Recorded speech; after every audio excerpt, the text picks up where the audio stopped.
What's going on, everybody? Welcome back to the Extra Innings Podcast. I am your host, Elijah Rodriguez, and we're back today with another episode, one day before July 4th.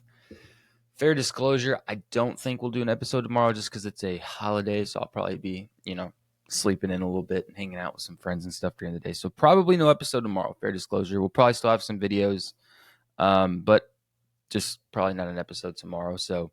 But on the bright side, we do have quite a bit of news today. Well, yeah, we have quite a bit of news today. Got some interesting stuff I want to talk about. So the first thing on my list today, I saw this article. Let me pull it up here because I wanted to read this. This is kind of insane. So I always like to check, like I said, so I've been very open about where I get my topics, where I find my information, whether that's through socials, whether that's through MLB Network, which I have playing right there every morning, where I watch and I kind of see highlights and stuff that's going on, and I search socials, especially for trade information, stuff like that. I'm kind of doing deep dives every morning. So, but I do also go to MLB.com and I look up what news things they're talking about because it's them, right? And I saw this pitch of theirs by Will Leitch. I think that's how you say his name. About the All-Star game and obviously starting pitchers of the All-Star game and why he thinks that Paul Skenes should start the All-Star game. Now, I get it. I understand. I can't really disagree with the logic of it, right? One of the best pitchers, one of the most electric pitchers in the game, fun to watch. Everyone has an eye on Paul Skenes at some point. I mean, if you're a Pirates fan, there's really not anything else to look forward to over there except, well, okay, that was kind of facetious. That's kind of fucked up of me to say because you do have Jared Jones and you do have, Mitch Keller and now you have Paul Skenes. So there's quite a few pitchers in Pittsburgh. I guess that was kind of wrong of me to say that, but the world tunes in when Paul Skenes steps on the mound. Let's just call it for what it is. The world's not going to tune in when Jared Jones hit the mound, though Jared Jones is great. He's a great pitcher. He's having a great year.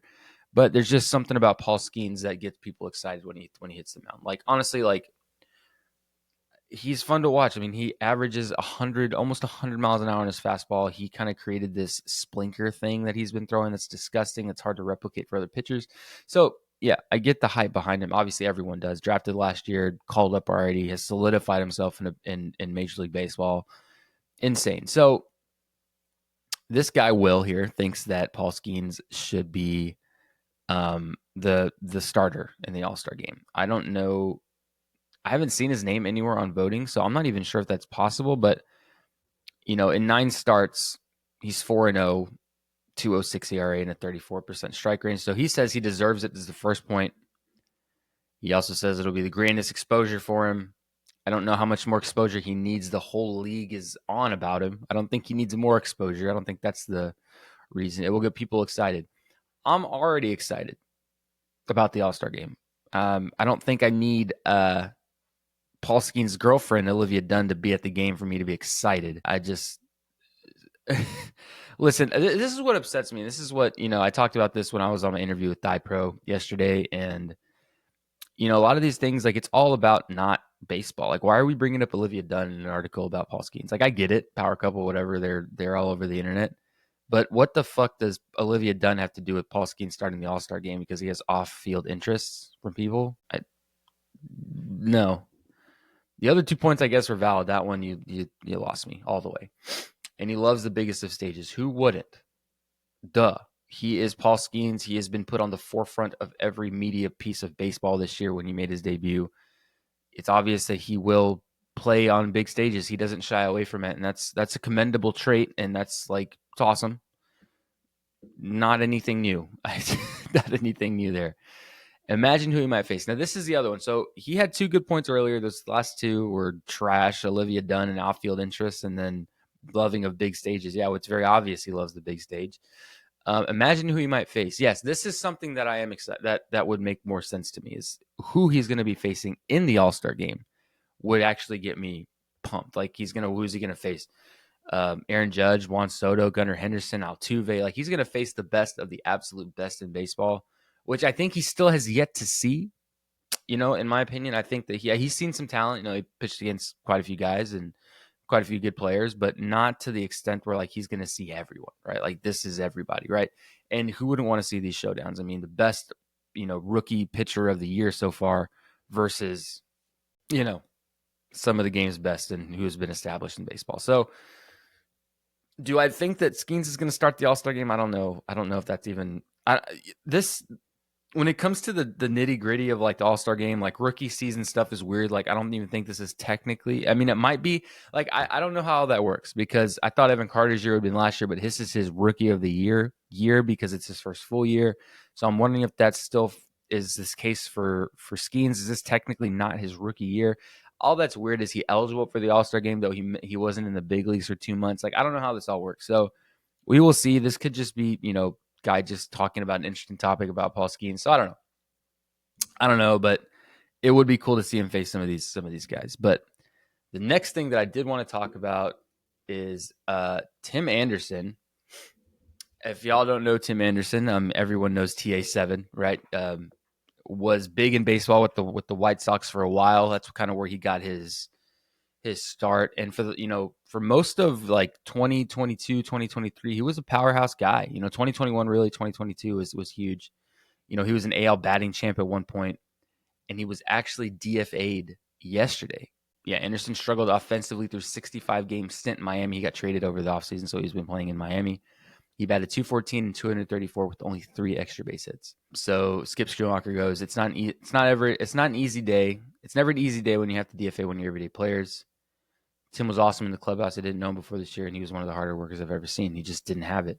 He signed a 1-year free agent deal. He's 31 years old. He played his first 8 seasons with the Chicago White Sox and batted over 300 for 4 consecutive years.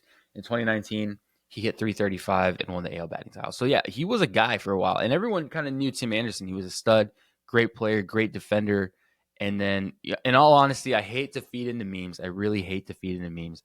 But ever since he got into that fight with Jose Ramirez, who, like, why are you picking a fight with Jose Ramirez? Like, humble dude, doesn't ever say anything, keeps his mouth shut, hard worker, humble guy.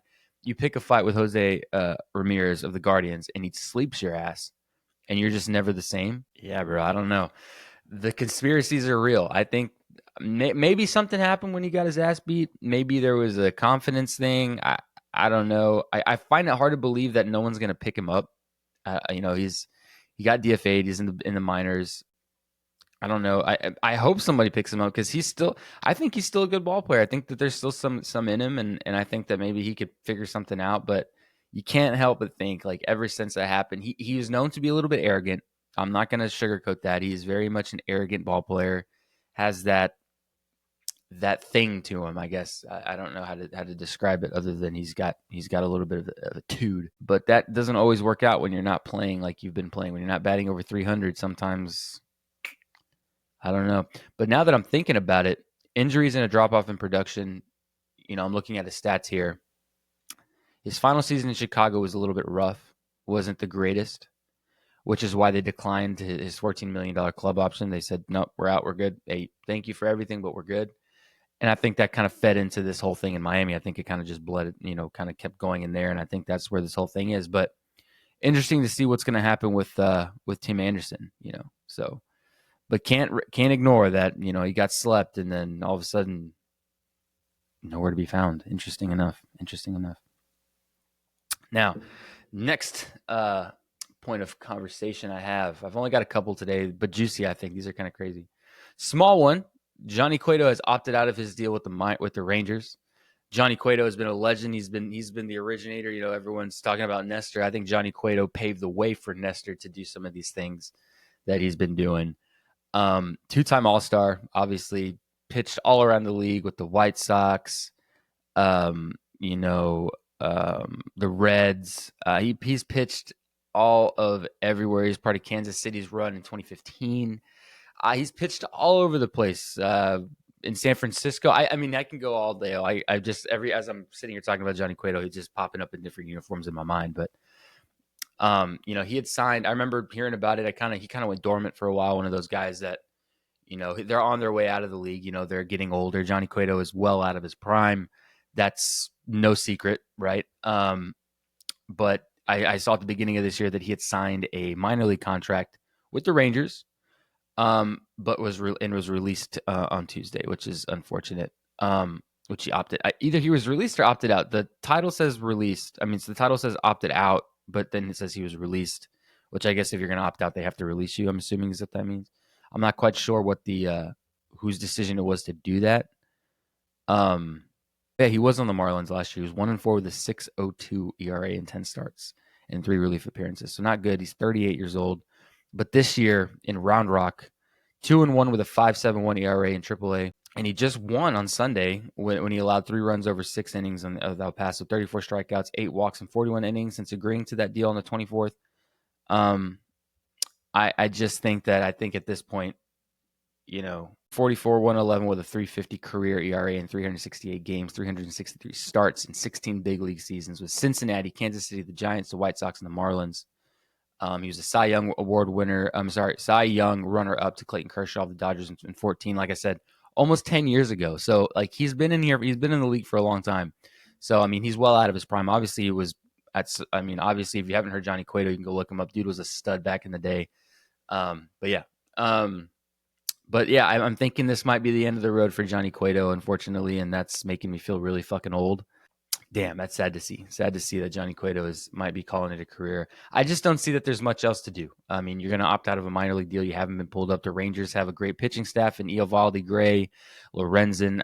There's just not really a spot unless I would think maybe there's a little bit of a piggyback section or somewhere that he can fill in for that bullpen at the big league level. But even the stats last year don't show that that's anything that's really going to happen, in my opinion.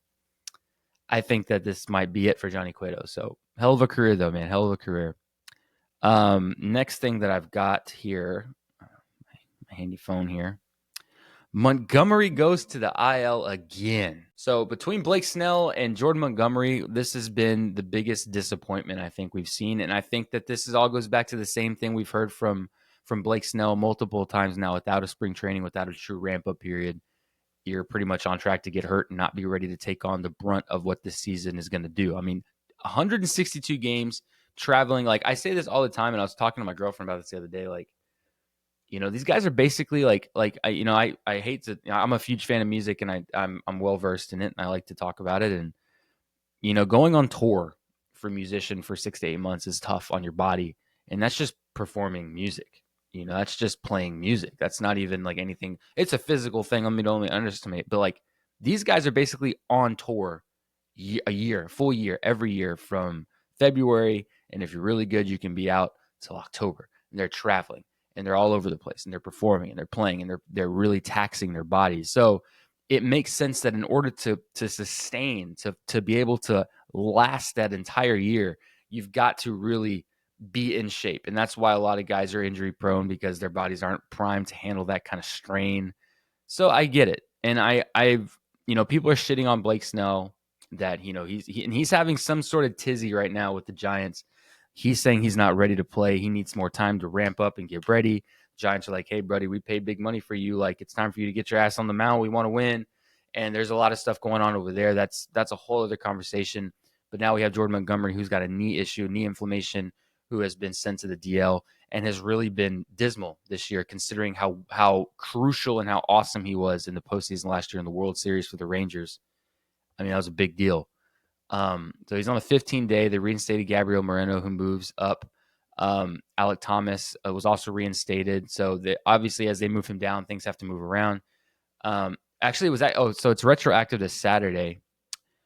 He lasted only 2 2/3 against the Twins on Thursday and gave up 8 runs. So he has a 6.44 ERA in 13 starts, and he's 6-5. So not good. Not good there. But you can't help but think, I've been saying this, Blake Snell might be honestly onto something when he says that spring training and those 2 months of ramp up period, are very much, necessary for your success in the big leagues. And I think that that's ultimately what we're seeing with these two guys. And Chapman is another one. I know I've talked about the Scott Boras thing multiple times, especially towards, at the beginning of the year when the season had just started. Chapman's another guy who's underperformed, who was another guy that Boras was trying to get a massive contract and kind of like a franchise tag almost, where he'd get this massive contract and be somewhere for a really long time. Same thing he was trying to get for Snell, who wanted an egregious amount of money, $300+ million. Montgomery well-deserved a big contract, and he didn't get it either. And people are going to be like, oh, well, good thing nobody paid these guys. They're trash. No, had they gotten some better advice, I think, before doing any of this and putting themselves in these predicaments, it would have been a lot different story. But yeah, Montgomery goes to the IL. Interesting to see what's going to happen there. The other thing I saw that Ohtani will not be performing in the home run derby. So he will not be playing in the home run derby. Interesting. I don't know if that takes away the All-Star game, but it says Ohtani will not be participating in the home run derby on July 15th, despite the Japanese superstar ranking second in the majors with 27 homers, right behind Aaron Judge. Ohtani was taking he's taking part in the derby. I think it was in 2021. Yes, he's in the middle of his rehab progression, so it's not going to look like I'll be participating. If any other normal situation where he wasn't rehabbing, I think he would love to participate. I know that it's weighed heavy on him, but I do think the rehab process is something ultimately makes him feel better than bowing out. Yeah, I mean, he's got a lot going on. I think that the Dodgers are going to be very careful with him and what they do because they still want him to pitch. Unfortunately, I think next year, even despite all the issues with his arm and his injuries, they're still expecting him to pitch next year. So interesting to see what happens there. I think he should just hit, in my opinion. Yeah, I think he should do one or the other. I think doing both is going to tax him too much, and we might not have him as long as we'd like at some point. But we're going to see. But yeah, Ohtani not participating in the Derby. I'm assuming he still plays in the All-Star game. Haven't heard much there, but we will see. Oh my God, Royce Lewis not optimistic about groin injury. Didn't he already injure? Is this same injury? So if you didn't know, I'm looking at this immediately. It just popped up on my news thing. I guess this is new as my browser was open. So Royce Lewis, number one pick, obviously 2017, a highly touted prospect. He missed a good chunk of this year with the groin injury, but he was removed again on Tuesday, last night. Wow. Okay, let's see what Rocco Baldelli said. He had to come out. He wasn't moving the way he needs to move in the game, and it was a smart thing to get him off the field. Listed as day-to-day, but is still experiencing tightness, and he's going to get an MRI. Okay. Day-to-day, but we're getting an MRI should not go in the same sentence, in my opinion. How can you put those two things together? No. Oh, this is sad. Probably not very optimistic, to be honest with you, but I'm praying, but it's usually always horrible news, so we'll see. Damn, I bet this guy's going through it, man. What I can control, I'm very happy about that, but this is out of my control. I have no idea. Yeah, man, to miss like a fucking 2 months of the season and come back, play for a couple weeks, and then go right back. Yeah, I can assume that's pretty tough on your mental health. So you can tell he's kind of going through it. These quotes are pretty down, but we will see. But I think that is all that I had today. I'm not quite sure. Apparently, Nimmo passed out in his hotel room and hit his head, but then came through clutch. Dodgers walked it off last night. We got the draft coming up, so there is definitely a lot of stuff happening. Yankees lost again last night. Luis Gil. I don't know what's going on with Luis Gil. That's the last point we'll make today. I don't know what's happening with Luis Gil. Honestly, I don't know what's going on. I mean, had an absolutely electric start to the year. It came out of nowhere, and I hate saying that because it's never actually true to come out of nowhere, but it feels like that. Like he just popped up and was just mowing people down and then hits an absolute wall the minute Garrett Cole steps back in the clubhouse. Maybe Garrett Cole is his kryptonite. I don't know. But again, last night, I have a stat line. It wasn't very good. Let me see if I can find it real quick before we call it. Yeah. 4+ innings pitched. I don't know why they didn't just put the exact, they do that for everybody else. 2 hits, 4 earned runs, 2 hit by pitches, and 3 walks. So 5 walks in 4 innings, or maybe 4 and a third, maybe, I don't know. And 3 strikeouts. So not good. So it'll be interesting to see what happens there. I'm still curious to see what the Yankees are going to do at the deadline. All these little bitty pitches seem really stupid in my opinion. The whole JD Davis trade doesn't make any fucking sense. So it'll be interesting to see. But anyway, guys, thanks for listening. A short episode today, just some news. Like I said, I'm not sure if there'll be an episode tomorrow, but there sure will be some social content. So be sure to follow us on TikTok, Instagram. Follow me on Twitter, follow me on Instagram. I got stuff on there as well. If you're on YouTube, follow, like, subscribe, all that stuff. I love all the feedback we've been getting, man. If you guys don't agree with me, man, please let me know. Let's talk baseball, man. I'm always open to discussion. But again, guys, thanks for listening, and we will catch you guys in the next episode.